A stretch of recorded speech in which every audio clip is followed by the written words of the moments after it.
घनश्यामो घनाघनशमद्युतिः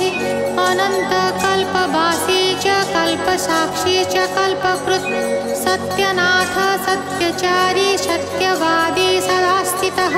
चतुर्मूर्तिश्चतुर्बाहुश्चतुर्युगपतिर्भवः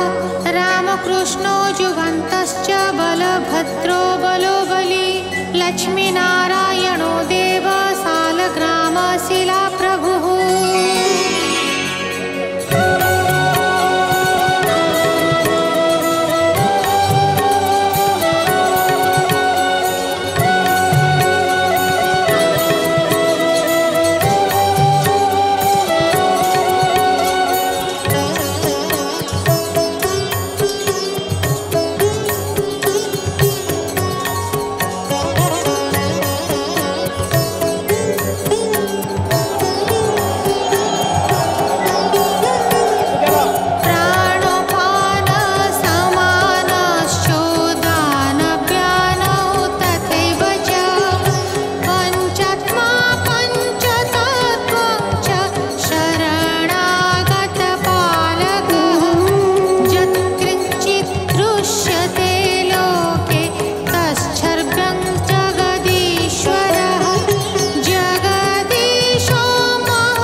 सहस्रनाम महात्म्यम्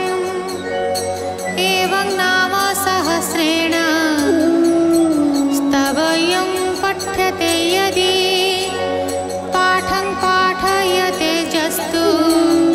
शृणुयादपि मानवः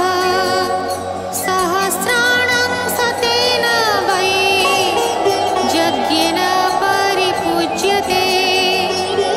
यत्पुण्यं सर्वतीर्थेषु देवेषु च विशेषतः तत्पुण्यं कोटिगुणितम् अचिराल्लभते नरः जगन्नाथस्य नामानि पुण्यानि सफलानि च विद्यार्थे लभते विद्यां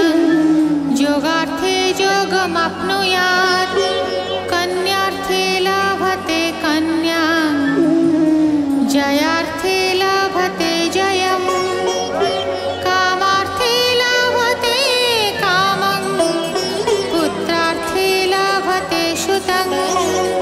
क्षत्रियाणां प्रयोगेण संग्रामे जयदः सदा वैश्यानां सर्वधर्मस्य शूद्राणां सुखमेधते साधूनां पठतो नित्यं ज्ञानदफलदस्तथा नाप